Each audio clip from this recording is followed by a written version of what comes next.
जैसा कि हमने वीडियो के पार्ट 1 में बताया था कि आसाम में कितने लोग अफेक्ट हुए हैं फ्लड आने की वजह से, कितने जानवरों की जान चली गई और सबसे बड़ा रीजन कि क्या ज्योग्राफिकल रीजन है हर साल आसाम में फ्लड आने का। लेकिन इस पार्ट 2 में हम आपको बताएंगे मैन मेड रीजन और उनके सॉल्यूशंस। जैसा कि हमने आपको बताया कि असम में आए दिन ही फ्लड आए रहते हैं, ये हर साल की एक कैलेमिटी हो गई है। इस बार क्या है, फ्लड में 66 लोगों से ज्यादा की अभी तक डेथ हो चुकी है और 30 लाख से ज्यादा लोग अफेक्ट हो चुके हैं इस बाढ़ के आने की वजह से। इस बाढ़ की बात करें तो इंसानों के साथ साथ इससे जानवर भी अफेक्ट हुए हैं। अभी तक काजीरंगा के 187 एनिमल्स की डेथ हो चुकी है, जिसमें से 16 राइनोस थे और बाकी के काजीरंगा के और भी एनिमल्स थे। रिपोर्ट के मुताबिक जो आसाम का 78.523 लाख हेक्टेयर जो एरिया है स्टेट का, उसमें से 31.05 लाख हेक्टेयर अफेक्टेड है, फ्लड से पूरी तरीके से डूब चुका है। तो इसके पीछे का मैन मेड रीजन क्या है,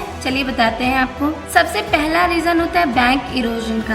बैंक इरोजन क्या होता है, जब नदी जो होती है उसके दोनों साइड अगर मिट्टी होती है, लैंड होती है थोड़ी सी ऊंचाई पे, हल्की सी ऊंचाई पे, उसी को ही हम लोग बैंक बोलते हैं, रिवर बैंक बोलते हैं। लेकिन बैंक इरोजन क्या होता है, ब्रह्मपुत्र नदी और बराक रिवर जो है और जो उनकी ट्रिब्यूटरीज हैं उनकी वजह से ही बैंक इरोजन धीरे धीरे बढ़ता जा रहा है असम में, क्योंकि पानी की क्वांटिटी बहुत ही मात्रा में बढ़ रही है, जिसकी वजह से इरोजन है वो धीरे धीरे बढ़ता चला जा रहा है रिवर के बैंक से। और ये कैसे हो रहा है, मान लीजिए कि किसी ऊंचाई में कोई डैम बना हुआ है, तो डैम कैसे बनता है कि जब भी पानी इकट्ठा हो जाता है तो किसी दूसरी जगह पर उस पानी को रिलीज कर दिया जाता है। तो अगर किसी ऊंचाई पर डैम बना हुआ है तो वहाँ का जो पानी जब रिलीज किया जाता है तो सबसे ज्यादा खतरा होता है फ्लड आने का। एक तो ये रीजन है। दूसरा रीजन ये है कि रिवर एम्बैंकमेंट नहीं बनाया जाता है हमारे रिवर्स के आसपास। जैसे जो रिवर अगर बह रही है उसके दोनों ही कॉर्नर में रिवर अगर एम्बैंकमेंट बने तो फ्लड आने के जो चांसेस है वो बहुत ही कम हो जाते हैं। मान लीजिए ये मैंने बनाया है एम्बैंकमेंट, रिवर एम्बैंकमेंट का डायग्राम। इसमें आपको बहुत सारी चीजें दिख रही होंगी। तो ये एम्बैंकमेंट बनाया कैसे जाता है आइए बताते हैं आपको।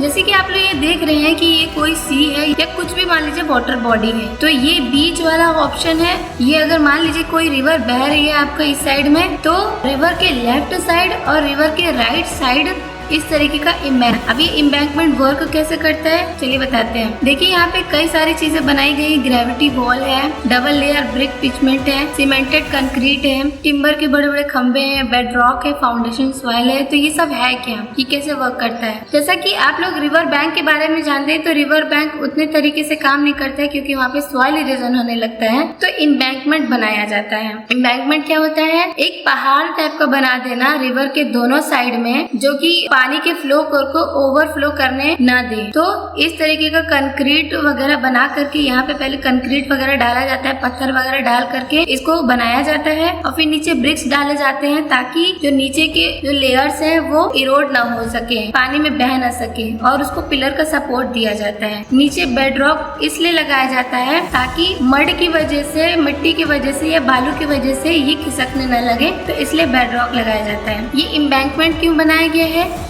अगर किसी को आने जाने का रास्ता चाहिए तो यहाँ से आने जाने का रहता है लोगों के लिए, इसीलिए एम्बैंकमेंट को इतना ज्यादा स्ट्रॉन्ग बनाया जाता है ताकि उसमें से अगर कोई व्हीकल निकल रहे हैं तो फिर उनको प्रॉब्लम्स ना हो। अब आप लोग पूछ रहे होंगे कि ये क्रस्ट क्यों बनाया गया है। ये क्रस्ट इसको एम्बैंकमेंट को सपोर्ट देने के लिए बनाया गया है ताकि इसके लोड की वजह से ये गिर ना सके या टूट ना सके, इसीलिए क्रस्ट वगैरह को बनाया गया है। डबल लेयर ब्रिक पिचिंग इसलिए बनाई गई है, ये रॉक से बनाया जाता है। यहाँ पे कंक्रीट बड़े बड़े पत्थर लगाए जाते हैं एम्बैंकमेंट के बाहर, डबल लेयर ट्रिपल लेयर, ताकि अगर पानी अगर ओवरफ्लो भी हो जाता है, पानी अगर यहाँ तक भर भी जाता है, ये एम्बैंकमेंट को नुकसान ना पहुंचा सके इसके अंदर जाकर के। क्योंकि आप भी जानते हैं कि धीरे धीरे अगर पानी बार बार किसी चीज को ट्रिगर करेगा, बार बार उसे टच करेगा, बार बार, तो खत्म होने लगती है। इसीलिए डबल लेयर ब्रिक लगाया जाता है ताकि ये पानी को अंदर आने से रोक सके काफी हद तक और ये एम्बैंकमेंट बचा रहे। ये ग्रेविटी वॉल है जो कि बहुत ही ज्यादा स्ट्रॉन्ग बनाई जाती है। इसके नीचे पाइप से सपोर्ट मिलता है, चाहे वो बम्बू का चाहे वो टिम्बर के पाइप्स कई सारे लगाए जाते हैं ताकि इसको और ज्यादा सपोर्ट मिल सके। तो ये है हमारे एम्बैंकमेंट जो इस तरीके से काम करते हैं। ये रिवर है, रिवर के दोनों साइड लेफ्ट और राइट साइड इस तरीके का एम्बैंकमेंट बनाने पर फ्लड को काफी मात्रा में रोका जा सकता है। तो आई होप आपको एम्बैंकमेंट पूरी तरीके से समझ में आ गया।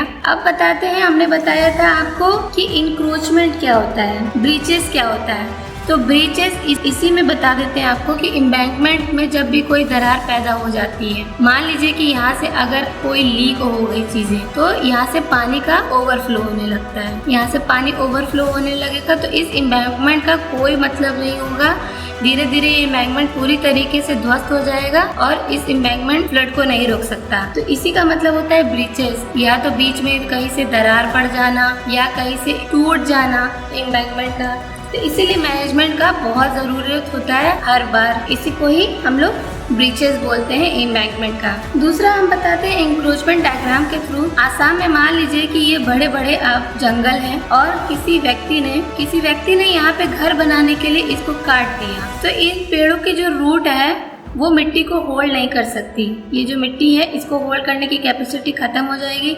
तो जब भी यहाँ पे पानी की लहर आएगी तो ये मिट्टी जो है अपने साथ लेके चली जाएगी। तो इसी को बोलते हैं हम लोग इंक्रोचमेंट। डिफॉरेस्टेशन करके यहाँ पे अपने लिए घर बनाना, इंडस्ट्री बड़ी बड़ी बनाना, यही होता है इंक्रोचमेंट। तो इससे बचने के लिए भी हमें एफॉरेस्टेशन करना पड़ेगा, पेड़ पौधे लगाने पड़ेंगे। तो आई होप आपको ये सारी चीजें समझ में आ गई होंगी कि ब्रीचेस क्या होता है, एम्बैंकमेंट कैसे बनाए जाते हैं, इंक्रोचमेंट क्या होता है और डैम का क्या यूज, किस तरीके से ये हेल्प करते हैं फ्लड को रोकने के लिए। तो चलिए आप बताते हैं कि इस फ्लड को रोकने का सॉल्यूशन क्या क्या हो सकता है। एक तो होता है हम लोगों को एफॉरेस्टेशन करना पड़ेगा। फ्लड को रोकने के लिए हमें अपनी सुख सुविधा को थोड़ा सा कम करना पड़ेगा। रिवर के आसपास डैम या एम्बैंकमेंट बनाना पड़ेगा, जिसकी वजह से अगर पानी ज्यादा हो रहा हो तो वो ओवरफ्लो ना कर सके और गांव विलेज के अंदर फ्लड ना आ सके।